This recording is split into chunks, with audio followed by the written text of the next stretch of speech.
Hello, welcome to special tutoring channel. আমি special educator Mitali সামন্ত আজকে আলোচনা করতে চলেছি একটি গুরুত্বপূর্ণ বিষয় নিয়ে। বিষয়টি হলো সেরিব্রাল পলসি শিশুর কয়েকটি লক্ষণ। একজন শিশুর যথাসময়ে ঘাড় শক্ত না হওয়া ওই শিশুর সেরিব্রাল পলসি হওয়ার লক্ষণ।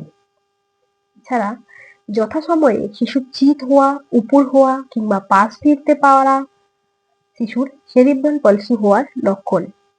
এছাড়া দুই হাত মাঝ বরাবর আনতে পারা এবং হাত পা সঞ্চালন করতে পারা, হাতের ওপর ভর দিয়ে বসা কিংবা হামাগুড়ি দেওয়া, উবু হয়ে বসা ইত্যাদির ক্ষেত্রে যদি ঘাটতি থাকে তাহলে বুঝতে হবে শিশুটির সেরিব্রাল পলসি হওয়ার লক্ষণ।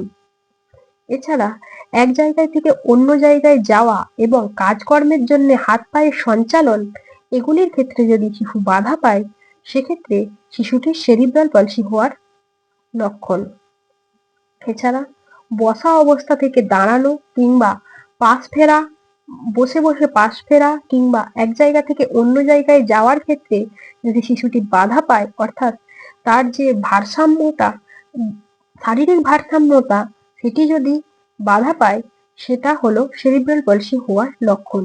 এছাড়া শোয়া অবস্থা থেকে বসা অবস্থা এবং বসা অবস্থা থেকে দাঁড়ানো অবস্থায় কিংবা হামাগুড়ি অবস্থায় যেতে যদি কোনো শিশু বাধা পায় সেক্ষেত্রে বুঝতে হবে ওই শিশুটির সেরিব্রাল পলসি রয়েছে।